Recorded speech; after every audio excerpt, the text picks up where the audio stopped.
In the Formula One calendar, there are fast tracks, there are slow ones. There are tracks, the races on which are always spectacular. There are tracks that are almost never seen. And there is a track with the lowest average sensitivity to the championship in everything, but they still love it. For many, the circuit is Formula One itself. Clinking glasses, expensive yachts, perhaps the prestige and spirit of the royal races are here. But is it still so? Now the queen of the racing is increasingly moving away from prestige. Luxury is hidden in the past, close clubs are no longer so inaccessible, and F1 is becoming more and more accessible to ordinary spectators. But for now, it's very difficult to imagine the queen of motorsport without stages in Monaco. After all, it's not important only for observers, but also for drivers. However, will it always be like this? Let's give Monaco a brake test.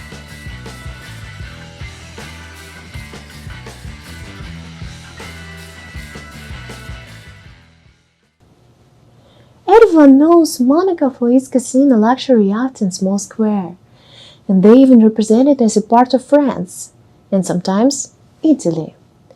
But let's take a look together where Monaco originates from and how it retained its independence, located between two European giants.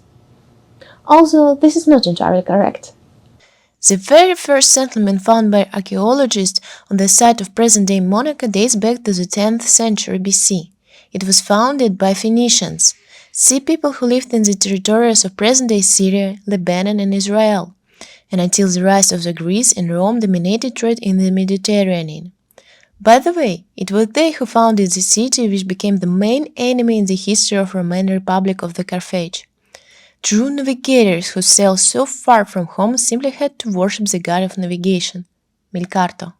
But when other great colonists, the Greeks, came from modern Marseilles to this land, they creatively distorted the faith of the locals and dedicated the cult to their own hero, Hercules. When these lands are captured by the future rulers of the entire world, known at the time the Romans, they, guided by religion liberalism, will preserve this way of life. And the city will be called the Port of Hercules, added into the Greek name of the settlement Monakios, literally lonely home. This is how the colony Port Hercules Monakios was born. The last word in the title was subsequently distorted to Monaco. After the fall of Western Roman Empire, the city first came under the rule of the post-Goths, then the Byzantines. But soon the German tribes of the Lombards invaded the northern Italy, after whom the area around Milan is still called Lombardy. Around the same time, the Franks strengthened it in the west, forming a powerful state which would later become France. And the Azure shore for a long time became a bone of contention between these two forces. Endless wars, raids, and epidemics at some point led to the fact that the area around Monaco was abandoned, and only in the 13th century a colony appears here again.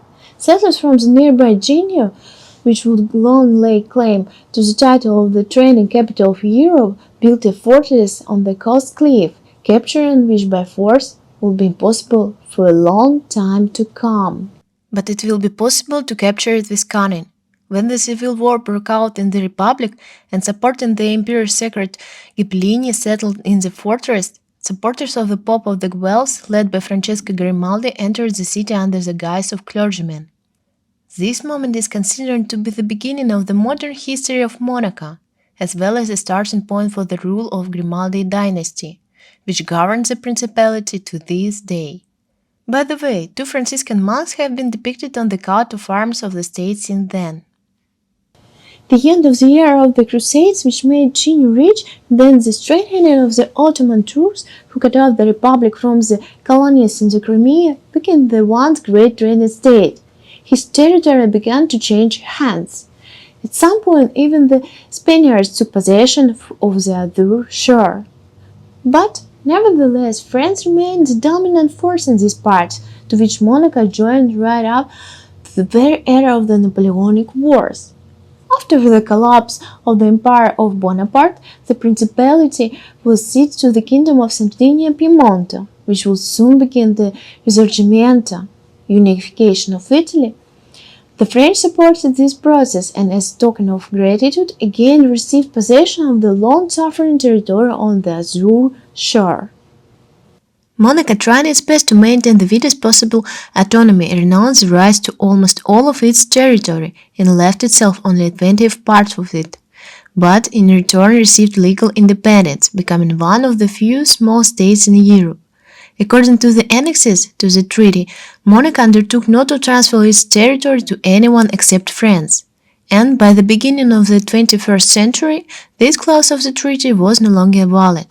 Under an agreement signed between the countries in 2002, Monaco won't lose its independence even if the ruling Grimaldi dynasty suddenly breaks off. All these centuries-old political processes have led to the fact that the culture, ethnic and linguistic composition of the population is incredibly heterogeneous. About 30% of the country's inhabitants are French, about 22% are Monegasques, and approximately 18 Italians. Almost the entire population speaks French, but if you speak English or Italian, you will still be understood. The Principality is ruled by the son of Rainier III and Oscar winner Grace Kelly, His Grace Albert II, a person who is personally interested in the local Grand Prix, as well as in other sports. He is not only a fan of football, swimming and judo, he also acted as bobsledder at the Olympic Games 5 times, and personally raced in Paris-Dakar Rally in 1985. Why is Monaco synonymous with luxury and one of the richest countries in the world? Any qualitative change requires at least two things: feeling like you can't live like this anymore, and most importantly, a person who will be interested in these changes. And a century and a half ago, when the house of Grimaldi was on the verge of bankruptcy, and in Monaco there was nothing but rocks and the sea, Charles III gave the French entrepreneur François Blanc a plateau in the east of Principality. He built a luxurious hotel on this territory, the world-famous Café de Paris, and, most importantly, an incredibly casino in its scope and wealth, the income from which began to go directly to the prince's treasury. This place, in gratitude for its merits, after some time will be named after the Prince of Monte Carlo. Monte Carlo. Another more important step for the economy of the Principality was taken by the authorities at the beginning of the 20th century. They were among the first to realize that taxes are, of course, good, but if you want to become really rich, the investments are much more important. They abolished income tax for individuals and eased taxes for foreign entrepreneurs as much as possible. It was after this the bankers, financiers and industrialists poured into the Principality with all their capital. Super shy population grew, especially so wealthy, very quickly made a small, unremarkable commune one of the most expensive places on the planet with an incredible standard of living. Monaco is also a state associated with France, and this means that the Principality doesn't need armed forces. The defense of its territory entirely is the responsibility of France. There is simply no military spending in the country, but the police staff here is simply of scale 500 people, that is, one guardian of order for 78 inhabitants. They can afford it, although it's not particularly required. The Principality has a very low crime rate. You can forget your iPhone at the bar and come back for it in the morning. Most likely, it will be waiting for you at the same place. Of course, in such a rich country, sports for the richest couldn't fail to appear. There is a Masters tennis tournament in Monte Carlo, but that's not what we are interested in. Of course, it's possible to imagine modern Monaco without Formula One Grand Prix stage. In 1929, the Automobile Club of Monaco, originally founded as a cycling association, held the first race through the streets of the Principality, and 2 decades later, the race, which had become regular by that time, entered the calendar of the World Motorsport Championship. Thus was born an alliance, both sides of which cannot be imagined without each other. Initially, no one seriously thought of racing here, but in 1925 the Monegasque turned to the protocol of the FIA, an association of the recognized automobile clubs, with a request to register the Monaco Automobile Club as a national federation. But the few refused due to the fact that not a single significant competition took place on the territory of the Principality, and Anthony Nogues came up with a solution, developing a plan for the Grand Prix, which we know to this day. The last turn of the track is named after him, the configuration of which hasn't changed much since then. The race instantly became one of the most prestigious in the world, along with the 500 miles of Indianapolis and 24 hours of Le Mans. Winning all three of these competitions is still considered to be an achievement of completely epic level. In the entire history of the so-called Triple Crown of motorsport, only one person managed to win – Graham Hill. Fernando Alonso got as close as possible to it, but it didn't work out to add the trophy of America's most prestigious race to 2 victories in Monaco and 2 in Le Mans. Ayrton Senna remained the leader in the number of victories in Monte Carlo. Lewis Hamilton has only 3 such victories. In order to simply catch up with the great Brazilian, the same number is needed. Thanks to Senna and his personal rival Alain Prost and other drivers, McLaren won more often than others in Monaco. The English team has 15 races won. The Ferrari are 5 behind. The current Mercedes team has an interesting situation. Purely statistically, the team has 8 victories, but 3 of them were obtained in the 30s, when it was de facto a completely different team. There's nothing surprising that in the list of the winners who win at least twice in Monte Carlo, there are only outstanding names. Only the best can drive through the narrow and winding streets really fast. Here, you need to drive without making mistakes. As soon as you try to exceed the capabilities of the car, it will immediately end in a mistake. On this track, you have to constantly restrain yourself. As soon as you overdo it, you will immediately have to pay off. But even geniuses make mistakes here. In 1988, Senna completed a qualifying lap that many still call the greatest in Formula One history. He beat Prost, who came in second, by almost a second and a half. And after that he admitted that he completely turned off his consciousness and drove only on instincts. But in race, all efforts came to naught, cause Senna drove into a bump stop in not a very difficult place on the track. He was so angry that he got out of the car and walked straight to his house without going into the McLaren boxes. In 1950, Juan Manuel Fangio, whose monument was erected on the territory of Principality, almost got into a serious accident. A strong wind was blowing over the Mediterranean Sea and the spray wet the asphalt at the tobacco turn, named after the tobacco shop located here.